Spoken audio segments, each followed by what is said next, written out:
So you got your Grammys, your Oscars, your Tonys, your Razzies even. We got the Eggies. Welcome to Third Song In with Chris Derrickson and Tom Polachek. This is our year-end award show.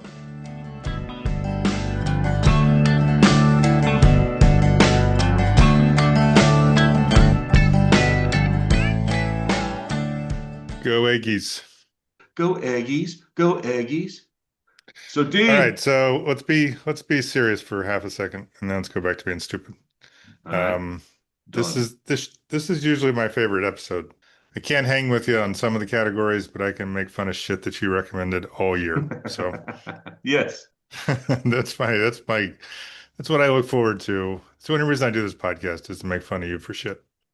Fair enough. I'm glad I could be there for you. Yeah, me too. So, this is officially our second ever award show. We are recording this at the end of November, but it will come out on December 29th if all goes according to plan. So it is possible that in the next 4 weeks, something may come out that would change our mind, but too fucking bad.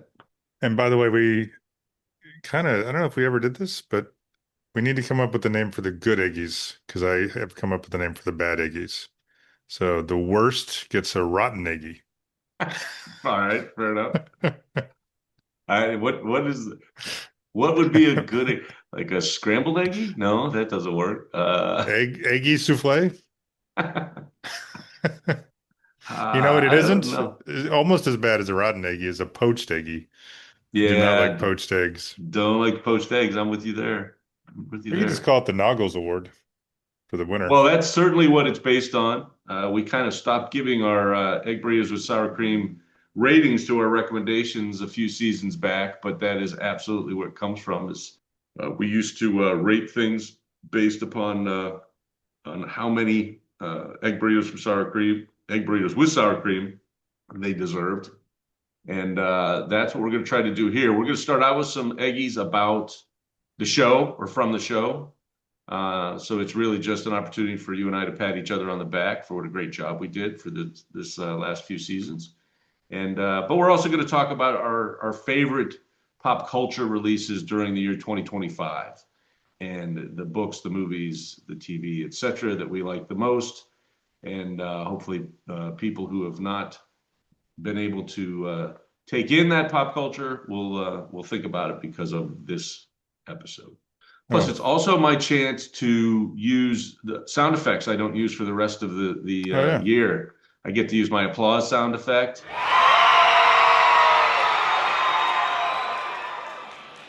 I just broke for my applause sound effect. I get to use my booze sound effect. That's my favorite.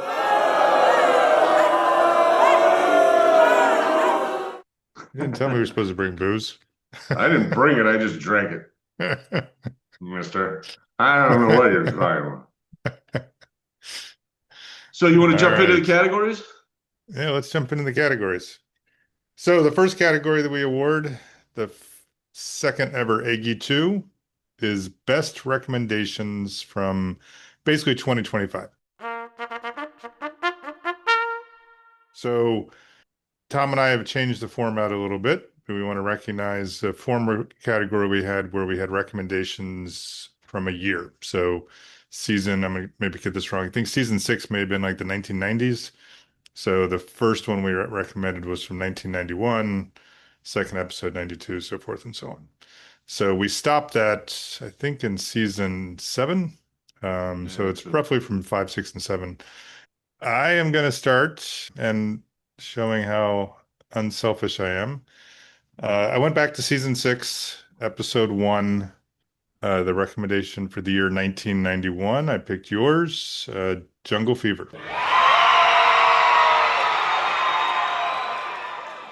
One, I think it's an awesome movie. Two, I remember it just being, I don't know how else to describe it other than a thing. I don't know if we were at somebody's apartment. I remember just talking about it. It was just, it was a phenomenon. It stirred conversation, which is what you want. You got me to go see it, which is a rarity. And it's just a great movie. It's held up over time. I don't think this was the first, but it was fantastic. It was great. So I give you credit for an awesome recommendation for the year 1991. Well, thank you for the credit. I had a lot to do with the production of that movie, so I'm very You did. proud. Definitely one of the reasons that I made that recommendation was Annabella Sciorra, who it was the lead, the female lead opposite Wesley Snipes, and holy hell was she beautiful back in 1991. So, and great movie. I I'm a was big beautiful Spike Lee back in fan. 91. You might be pushing that, but all right. Yeah, I Eh, mean, you were better looking I than you was, are now. I'll agree with that's that. true. I was better looking. Holy fuck. Holy fuck is right. So my recommendation from 2025, or my Eggie for the best recommendation from 2025, is actually much more recent than that one. It is from our season finale for season 9. So not too long ago, we had Joe Clemente as a guest on our show, and he recommended the documentary John Candy, I Like Me.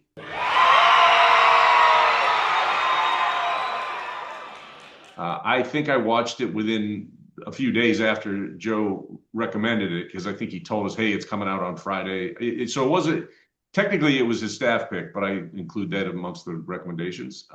And I watched that movie, love that movie. I do think it was probably the best thing any one of the three of us recommended in one form or another during 2025, and I absolutely recommend going to see that movie, or not going to see it, but streaming that movie as soon as you can. I would agree, but I didn't see it, and I'm just gonna say fuck Joe Pay. He always has the good stuff. He gets to sit on the sidelines and make fun of us for not remembering some Metallica song, and then he gets to pop on every once in a while and make awesome recommendations. And He gets we to do have pick and a choose, that bastard. he does. But no, I agree. It was a great choice. All right, and then that brings us to what I like to call the rotten eggies. Um, and this is the worst recommendation for 2025. That's funny. I'm gonna go I think, first because you're gonna okay. make fun of me. No, I'm gonna make fun of you. So I don't actually disagree with this recommendation. I think this might show in general how strong our recommendations were, especially back in the day when we were doing the by the year. But season 7, episode 4, I think, you recommended the TV series Veronica Mars.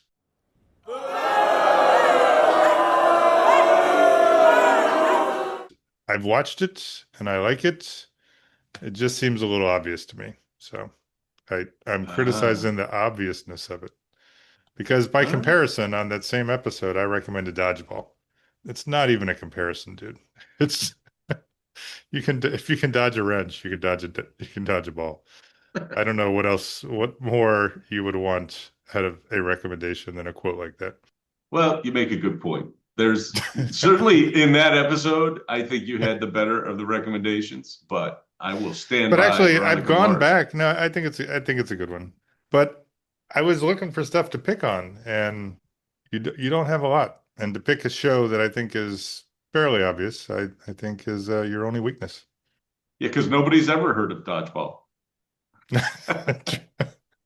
Dude, there's subtlety to my humor here. You don't have to fill in the blanks. All right, fair enough. All right. So my rotten eggie for the worst recommendation in 2025 is a recommendation that you made back in episode 6 of season 6. And it is an album called Sackcloth and Ashes by a band named 16 Horsepower.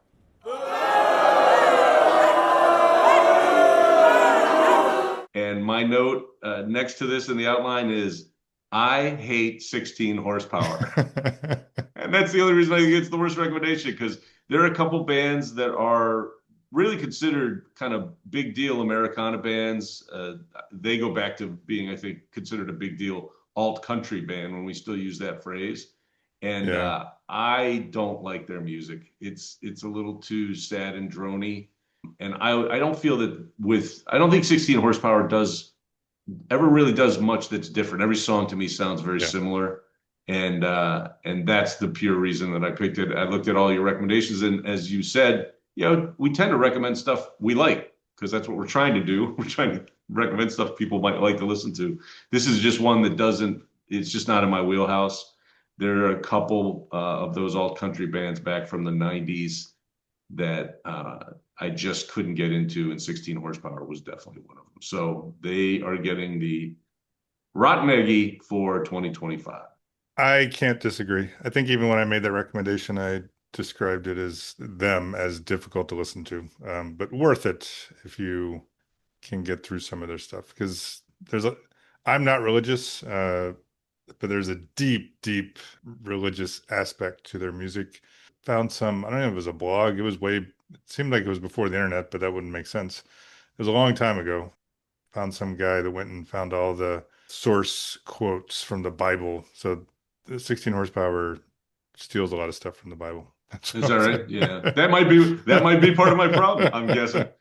The other band, and I actually looked for them because I thought you'd made a recommendation this year for the band the Handsome Family, because I feel the same way about the Handsome Family. I Mm, just never got into them, but I don't. I think the last time, and maybe the only time you've ever recommended anything from them was in 2024. I don't think it was this year. So that's when I realized that there was a 16 horsepower album on there. I was like, all right, I can latch onto that one.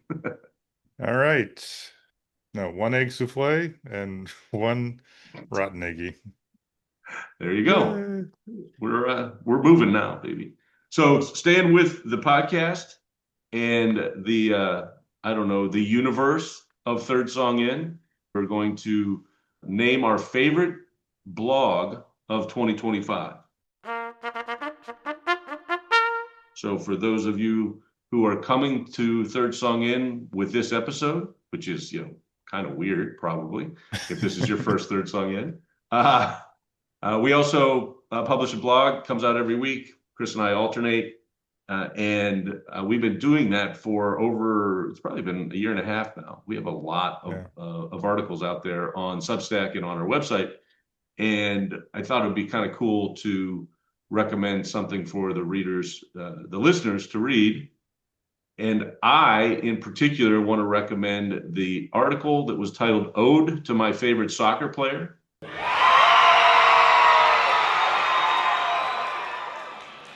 written by one of my favorite bloggers, Chris Derrickson. It came out on October 30th of 2025. And, you've done a lot of good stuff, but this is probably my favorite of your articles. I really like that one. Thank you. I'll tell Lucas that it not only did the blog about him get, good number of reads, it also won an award. So, Yes, yes. all right. So I'm sort of copying. I've been your co-host for long enough to copy your good habits and your bad ones, mostly your bad ones. So my favorite of your blogs, and I think it resonates with our readers too, because it has almost twice as many reads as any other blog, is your I hate to use the word you just used, but Ode to Your Mom. The blog Lost Mom Blues from July 24th, 2025. With Tom laying out his feelings and his love for his mom, who is going through, I'm not sure what stages, but suffering through dementia. I will call Tom on various times in the afternoon, and he'll either, just come back from seeing his mom or on his way over to her. He's a great son, doing a lot to take care of his mom, and he laid a lot of his feelings out on that one. There's just a really, really great, well written, as always. Tom is one of the best writers I know. But unlike me, who wears my self-effacement and everything else on my sleeve, Tom doesn't always dive into his personal feelings, and this was one of the ones that I thought he really did and did a great job with it. So that's my very favorite. Thank you. Yeah, that's the one I've gotten more direct responses. A number of our friends texted me after they read it, and what's really interesting is how many of us are going through what I was trying to describe in that blog. Just so many of our friends have one parent at least who is, dealing with dementia or is already kind of in the throes of it. And I was really, and I think that's why it's gotten so many views, is so many people our age, are just dealing with some version of what I was trying to describe. So that one, yeah, that one was a tough one. And you're right. I'm not as comfortable writing about those things that are more personal, and that was a tough one.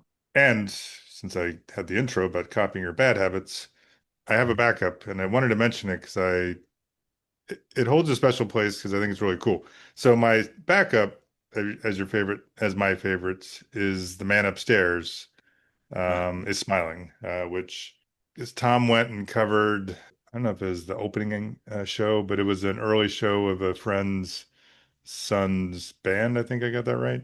And it may just be coincidental. We may have done some other stuff, but that blog, one, it had a built-in audience because all the kids seemed to share it with each other and their Right. family and everything else.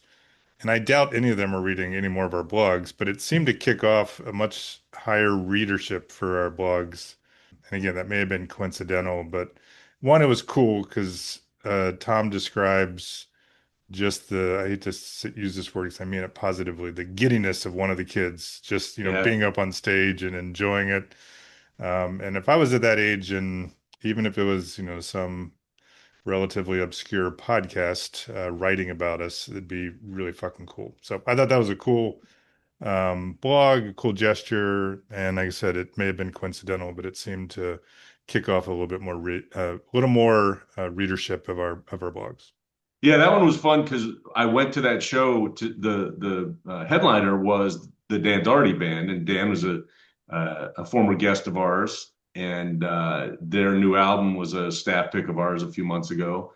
And another guest of ours is the drummer in that band, Brett Figura, and it was his kids' band that was playing to open up. And I was just pleasantly surprised how much fun it was to watch them play. And first of all, they were really good, but second of all, just how much enthusiasm. And as you said, the place was packed with high school kids because it was their buddies playing in a band in an actual venue. So that one was fun. That one was fun to write and fun to think about after the fact. All right, what's that bring us up to next, my friend? The next category stays with the podcast itself, and it is the best playlist pick of 2025. So, as regular listeners, though, we always have a playlist pick for every episode. We also occasionally do special playlists with our guests. Both the special playlists and the season long playlists are fair game for this particular category. And my guess is what we both look at this is picking the other guy's best pick for any playlist during 2025. Yeah, that's what you may have been thinking about. That's not what I did. I just realized because you just put your finger up. Or it may be just picking something you think you are awesome at. No, I didn't pick this one. You did. I think that's the Oh, beauty did of I? this one. Oh, shit. Yeah. So I thought you picked it. Oh, fuck. no, so we had later in the award show, we have our favorite moment. Tom and I, we each described one, and I have so many favorite moments that I couldn't pull a Tom and be like, here's my top 10, and here's my real pick. Uh, so, so I had multiple moments, favorite moments. So two of my favorite moments are when Tom and I interviewed each other. So one of them was when I asked Tom what I thought was a fairly straightforward question: is was he a better father, or better husband? And I sort of stumped him. He ended up giving a great answer, but that question bled into a blog that I wrote. So it was it was fun for me to be able to ask Tom some things. We've been best friends since college, but there was a period of almost like a black hole of neither of us really knew what the other one was doing. And we've since been filling in that black hole, and those interviews helped. But on the interview where you interviewed me, I thought it was such a perfect choice to pick one of my favorite bands. Well, I wouldn't say one of my favorite bands, but at the time when we were living together in college, Whitesnake was being played way more than it should have been. And Slide It In, which is a nice phallic, double entendre song, which so many of those hair metal songs was one of the ones that got played the most. And with David Coverdale recently announcing his retirement from music, it seems like a good time to go back to Tom's playlist pick from the episode where I think it was I'm sorry. I have it right here. Season 7, I think is episode 5. So Slide It In by Whitesnake.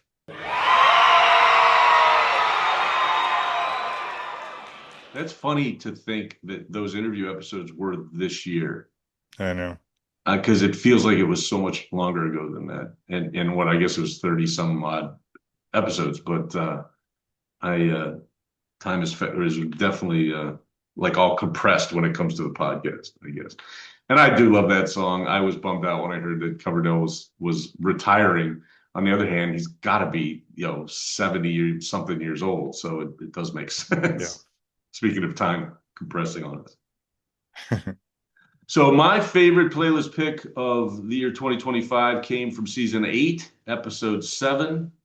I don't even remember what the theme of the episode was, but the song you picked was a Marah song.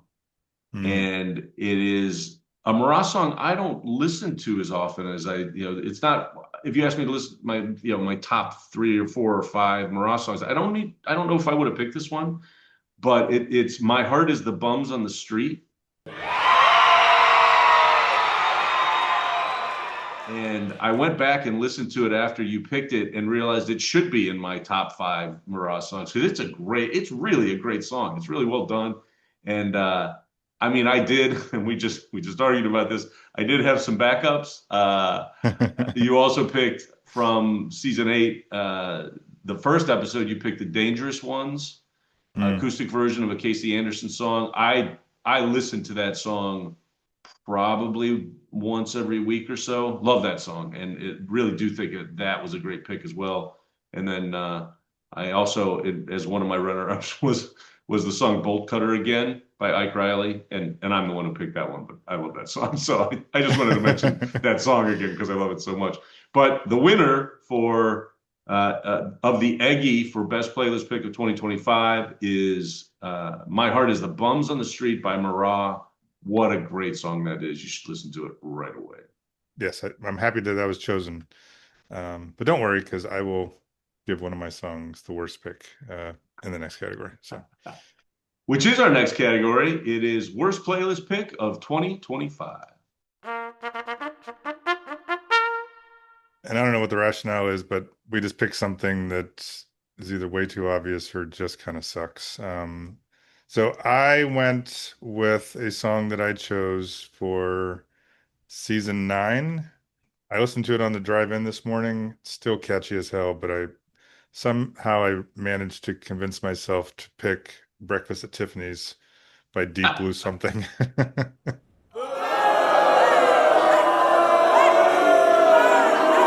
I uh, will admit, I was or surprised about that one. it's fucking catchy though.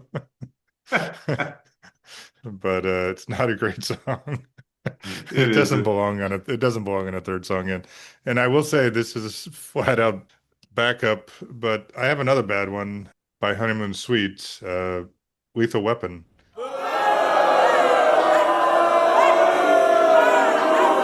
But I'm saving Honeymoon Suite for another category. Yeah, I gotta admit, I also do not like that song. Yeah, I It's didn't want to give sometimes, two awards. So sometimes, to be fair, sometimes we really are trying to keep with the theme of the episode, so we end up with a song that maybe we wouldn't pick otherwise. exactly. And speaking of songs that were either way too obvious and just suck, you also picked the song "Can't Hold Us Back" by Yeah, I was good. Macklemore and Ryan Lewis in season 7, episode 2.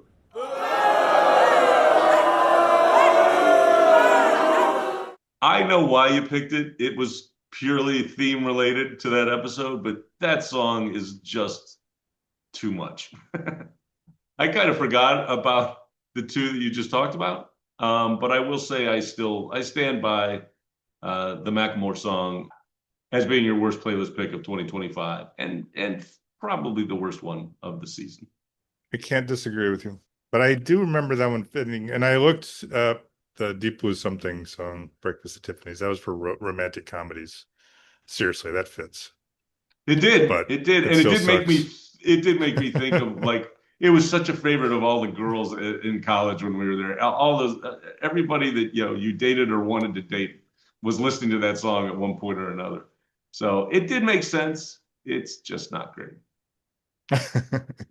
All right. That's going to take us into a slightly different type of award, which is so Tom and I, For our recommendations, we include everything from movies to songs to books and TV shows.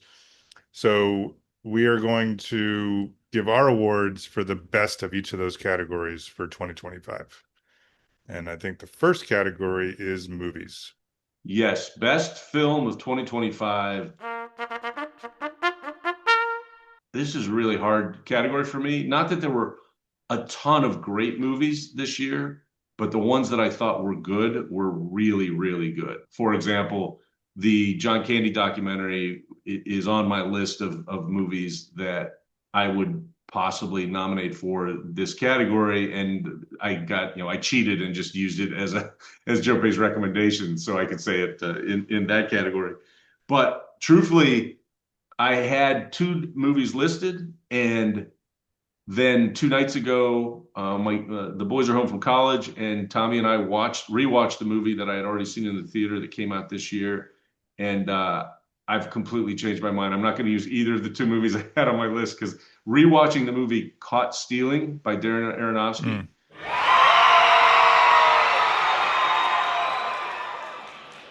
It's really, really good, and it's really put together well, and it's excitement and action from almost the very beginning, and the performances are really, really good. The other two movies may win more awards. One of them that I was leaning towards picking is the movie One Battle After Another, which was directed by Paul Thomas Anderson. First of all, you should go see that. You should see it. It's excellent, excellent movie.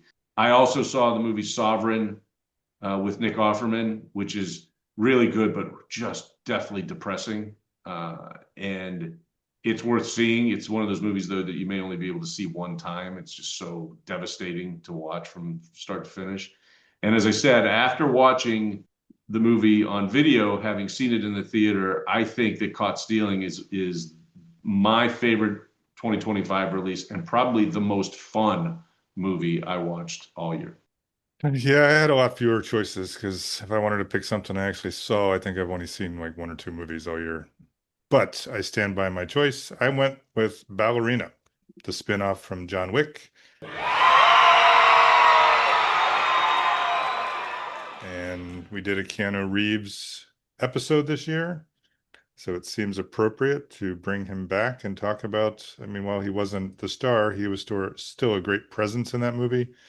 I said, I don't see as many movies as you, but this one I did. And Anna de Armas is the star of that.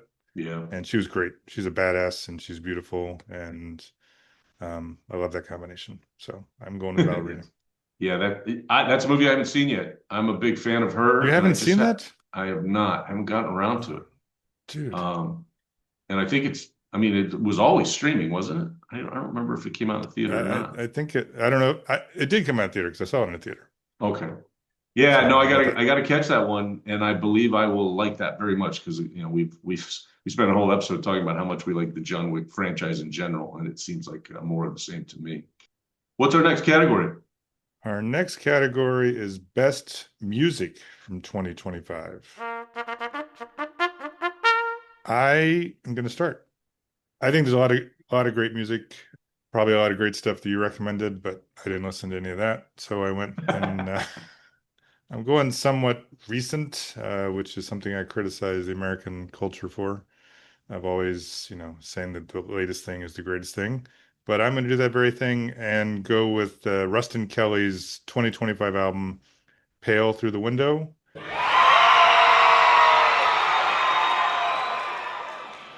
Saw him play live. It was, maybe not as, I know you'd said that American Aquarium was one of the best shows you've ever seen. And I think in a different way, Rustin Kelly was, because, I mean, he looks like, it was in a blog that I think AI wrote.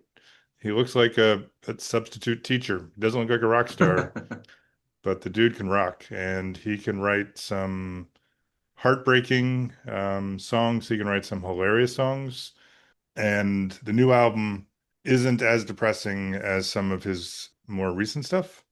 So I just think he's turning the page on some really sad moments in his life and starting to have some broadening the scope of his music, and it really reflects. Don't get me wrong, there's sad songs on that album. Twisted Root is one of his best.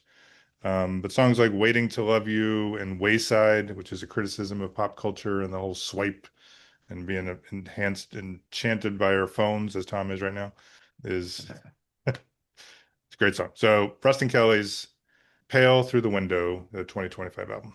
Cool, cool. I've heard just a couple songs from that. I do like Rustin Kelly, and what I've heard so far, I do enjoy.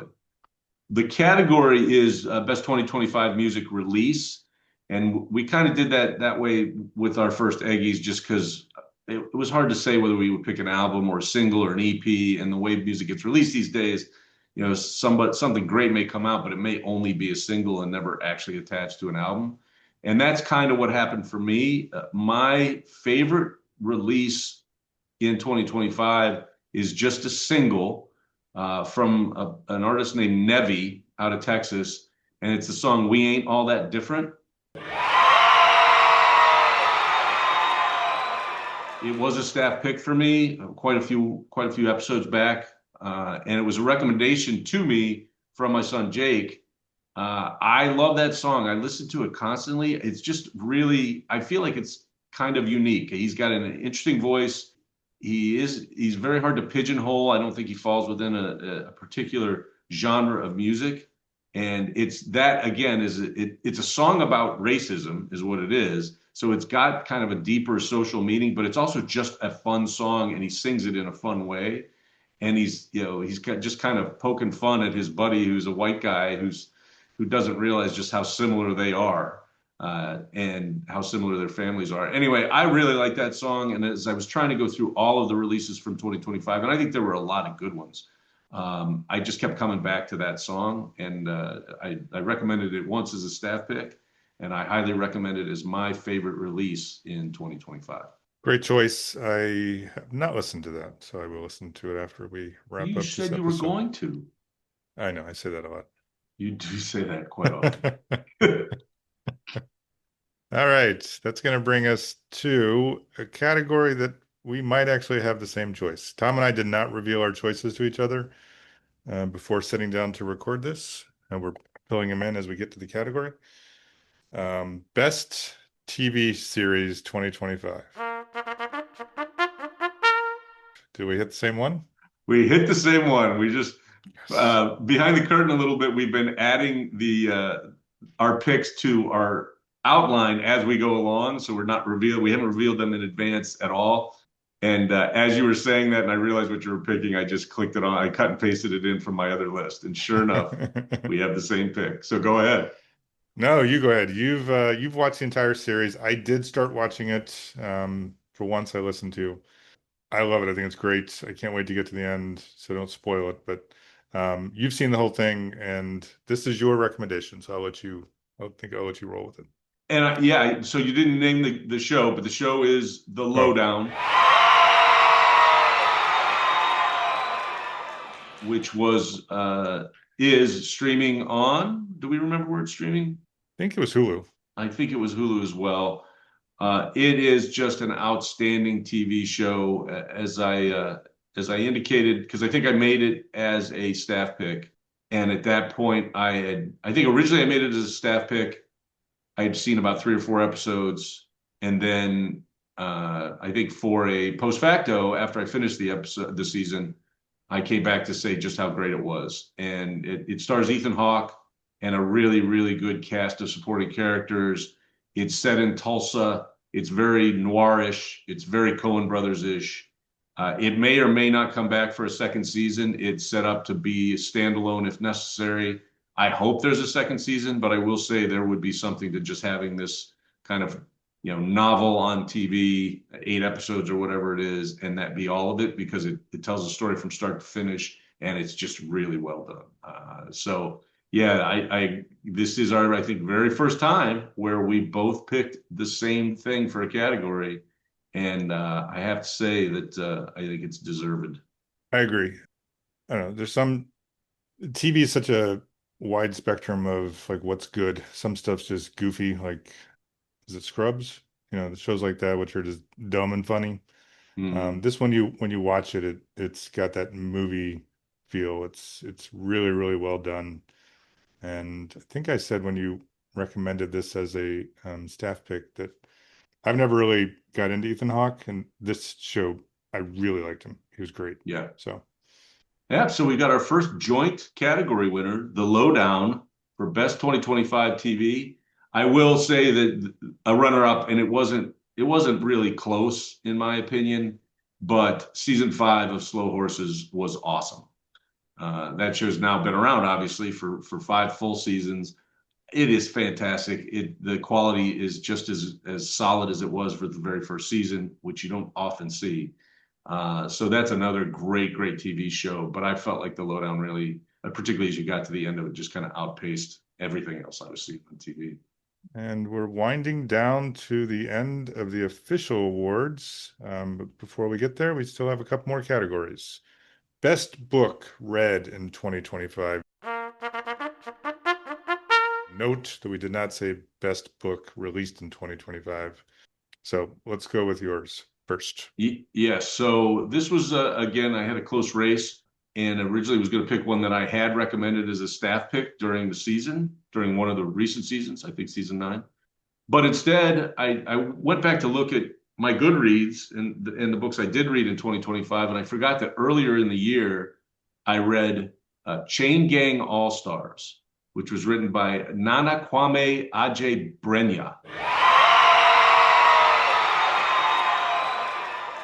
I think I pronounced that correctly, and if I didn't, I apologize to the author.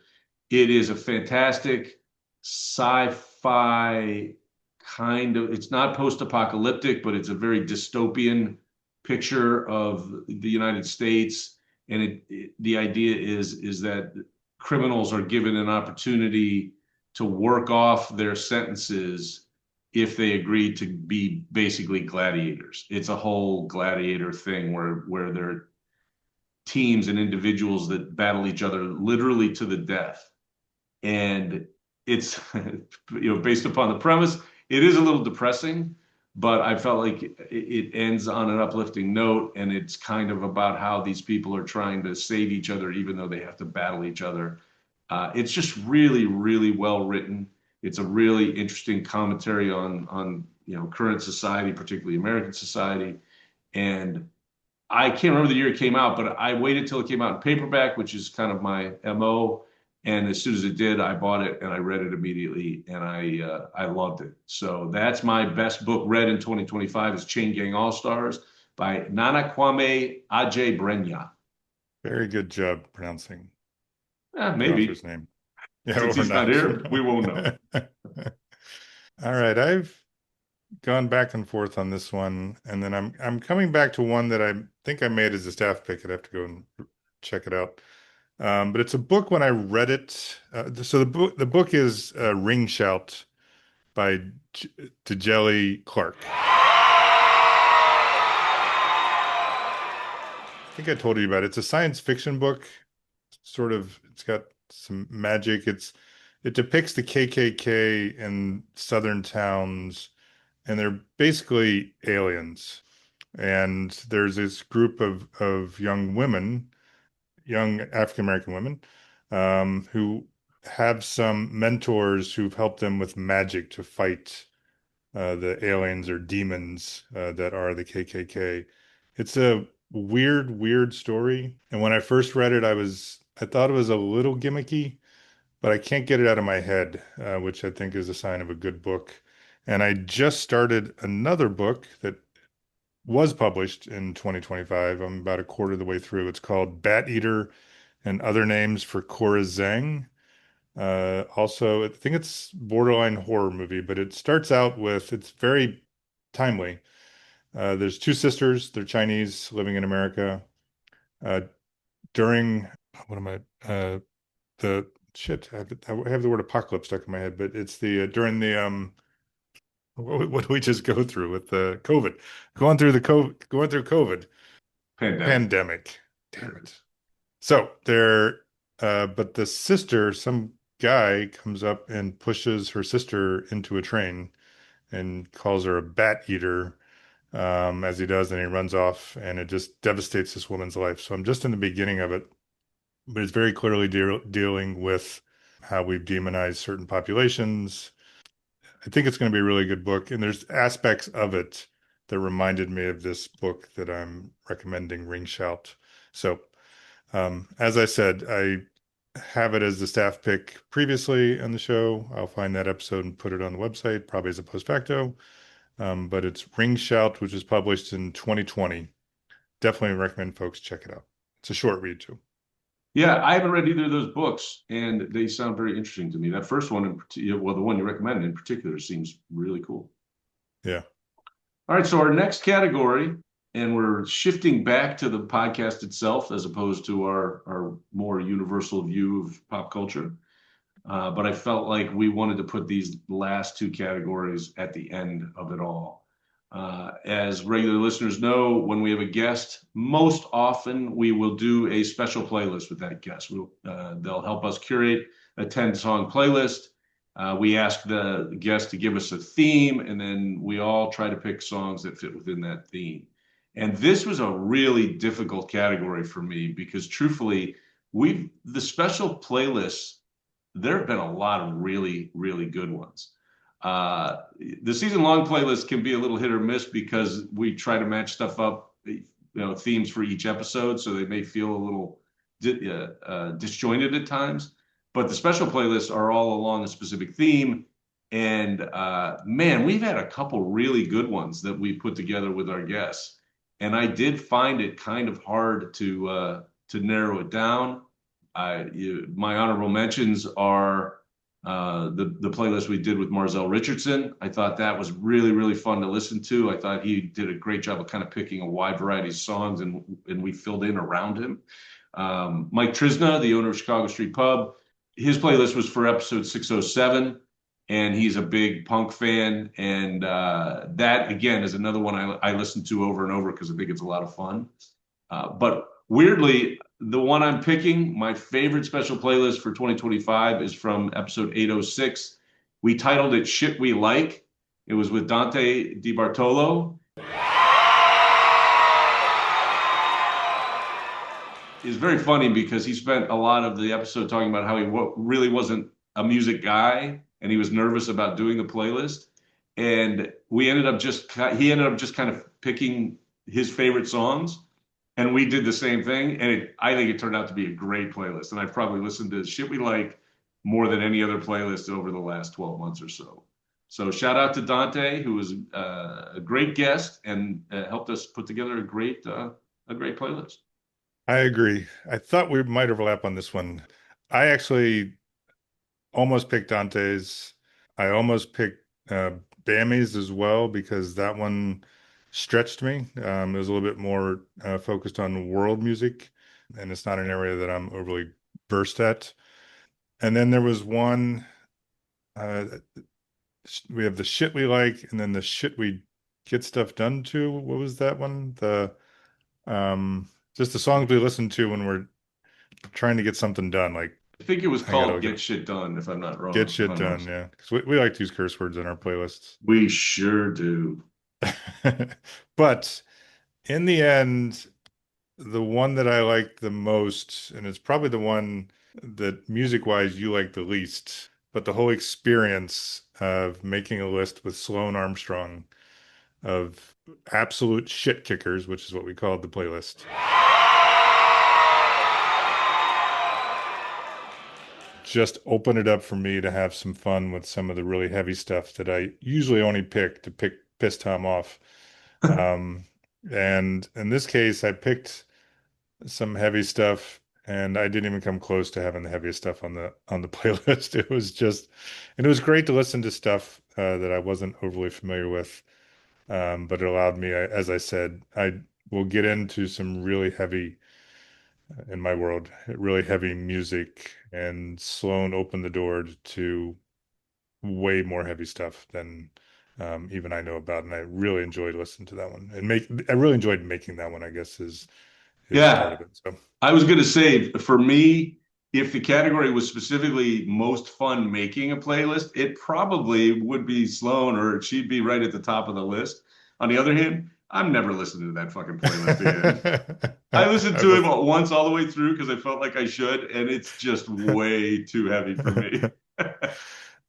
no, I listened to it again this morning. So, but yeah, it was.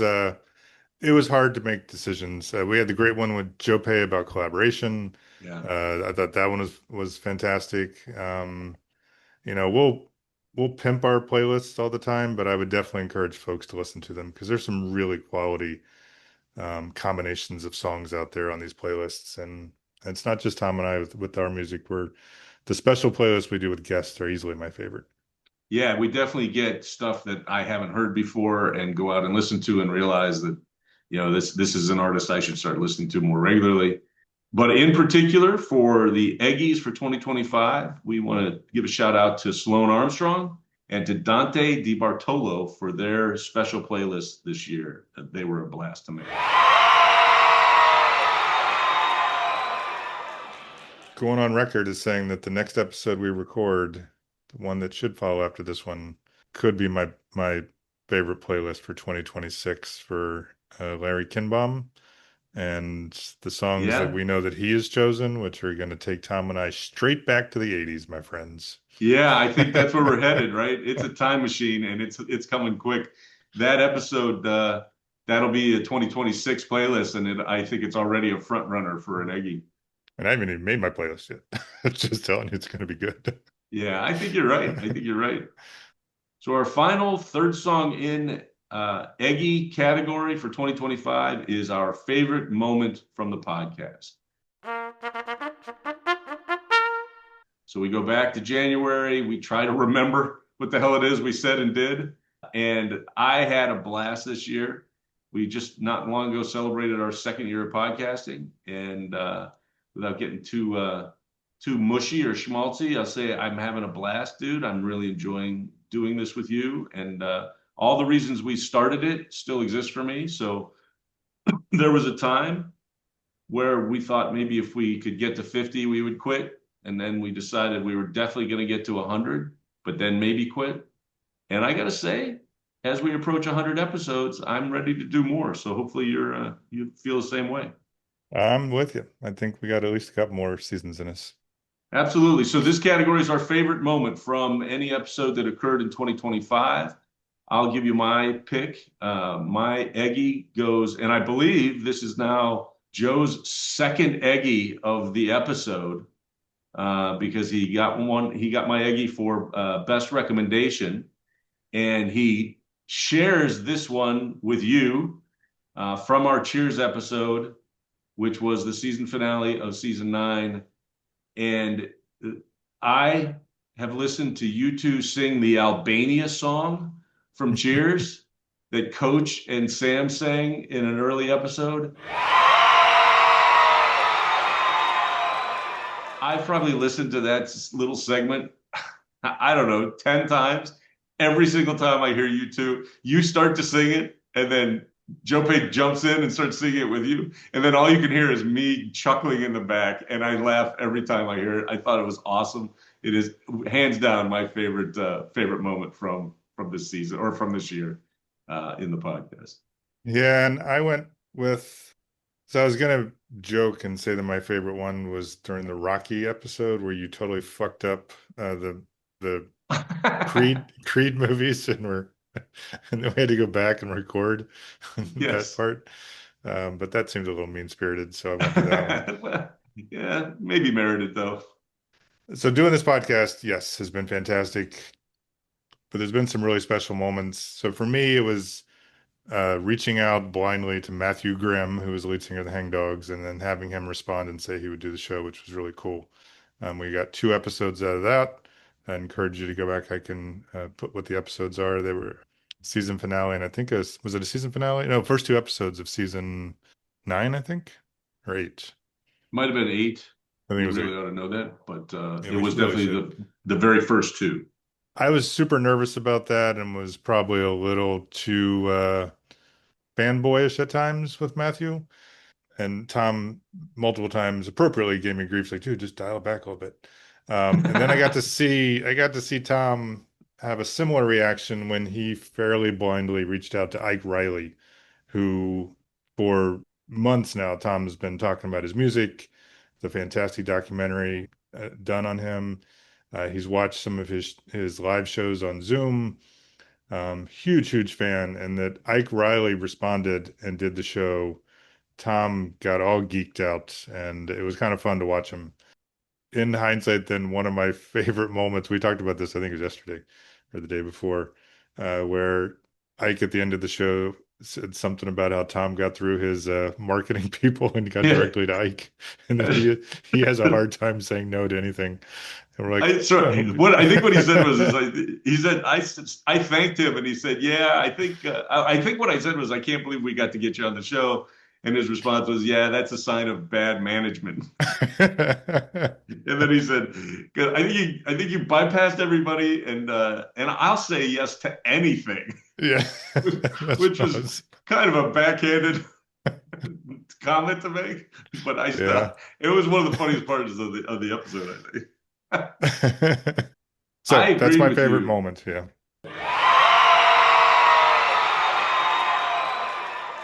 Yeah, I agree with you that the fact that we've been able to reach out to people that we respect, we're very fortunate because we have a lot of friends that are very creative people that have done stuff, whether they've made albums or whether they've written books, become fairly, famous and important broadcasters.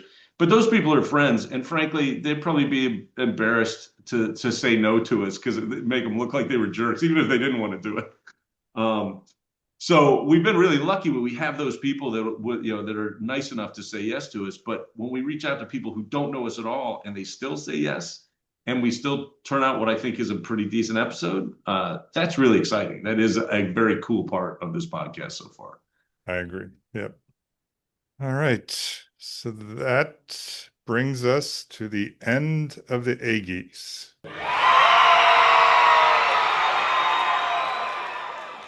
Nice job, my friend. We made it through 2025. We did, and we have plans for 2026.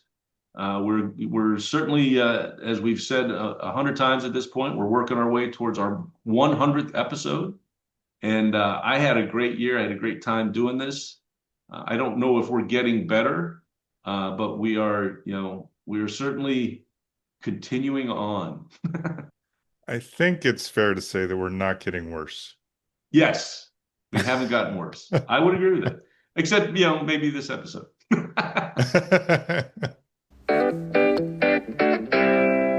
So, although this is a special episode, and we've presented our Eggies to the victors and the losers, we do have a couple regular segments we want to do and follow through on this episode as we approach 100 episodes.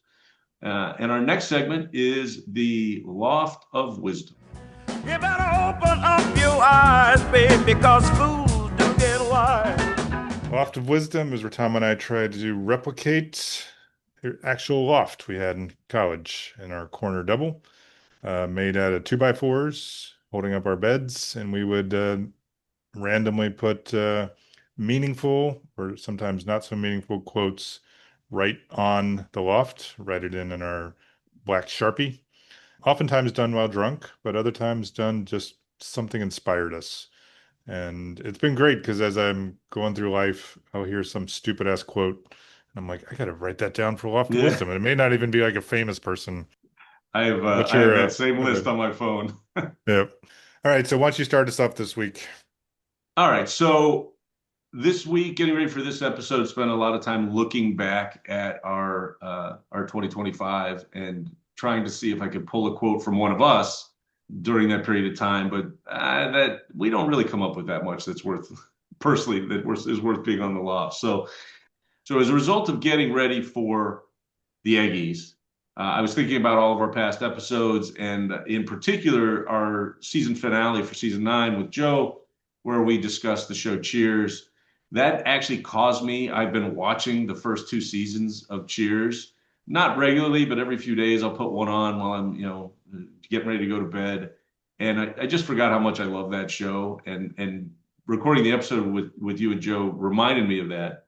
And a recent episode from season 2, Sam is talking to Diane about how he thinks her best friend is hitting on him.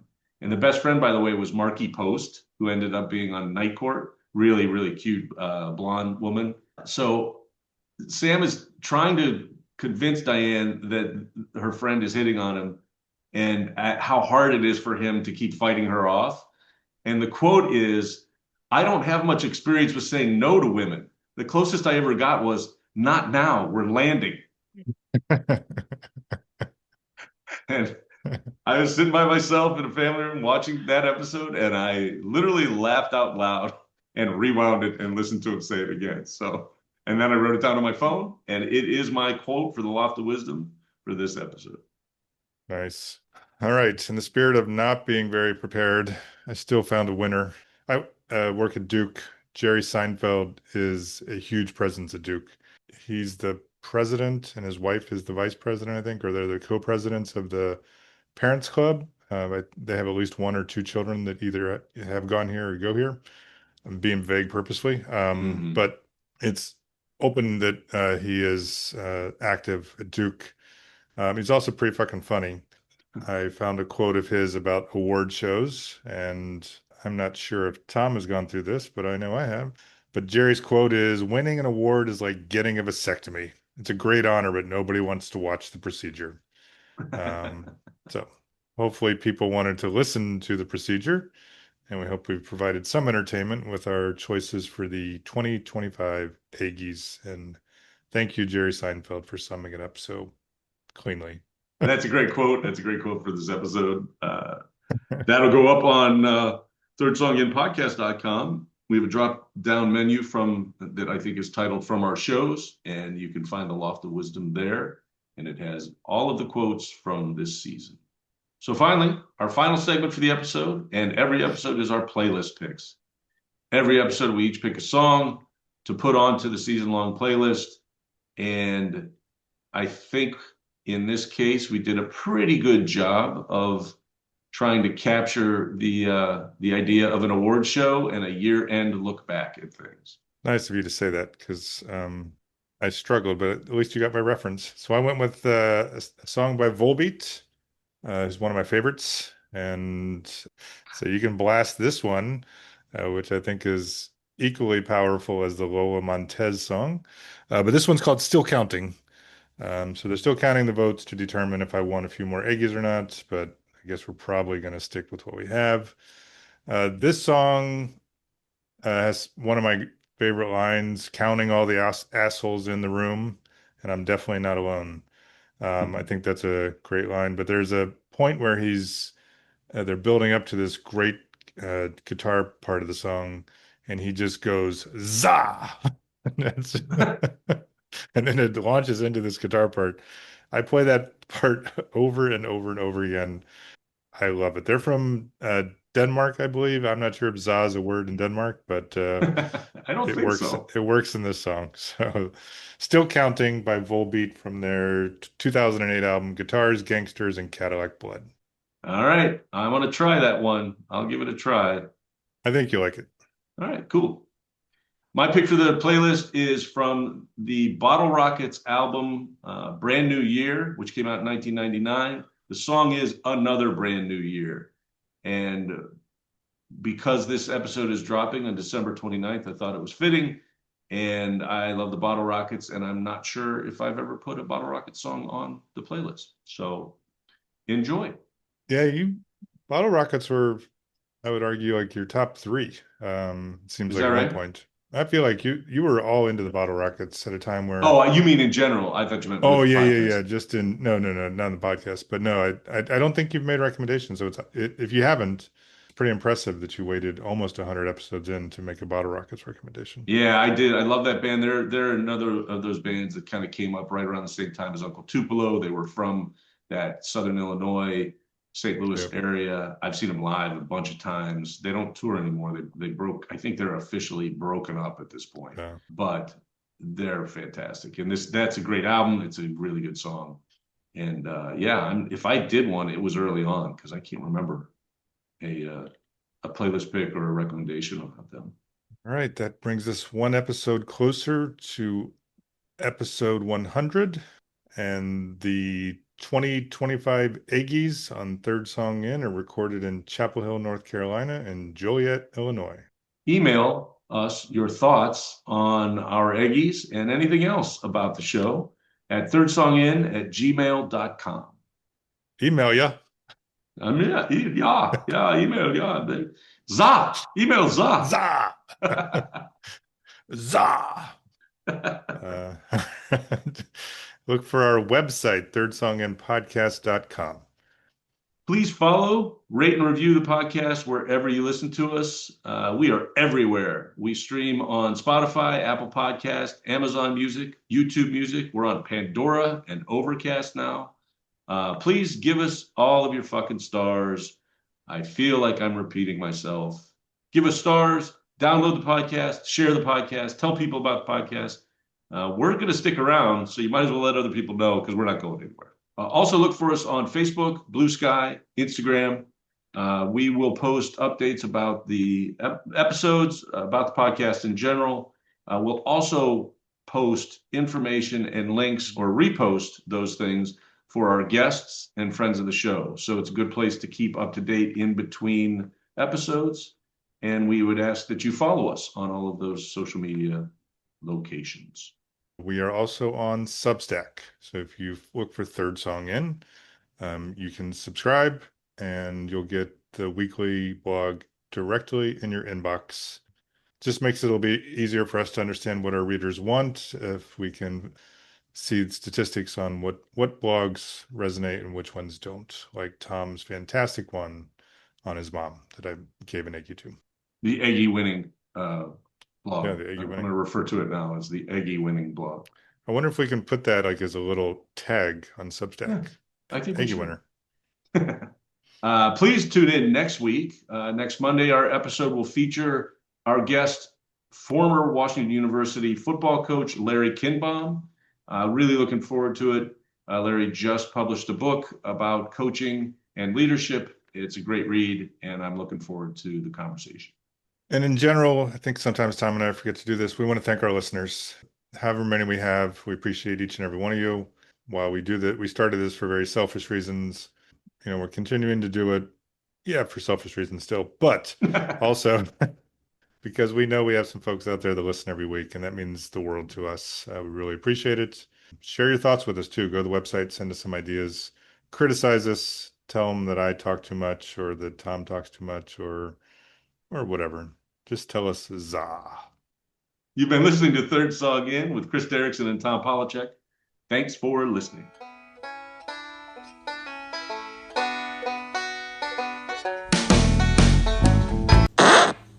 With every episode, we get closer to 100.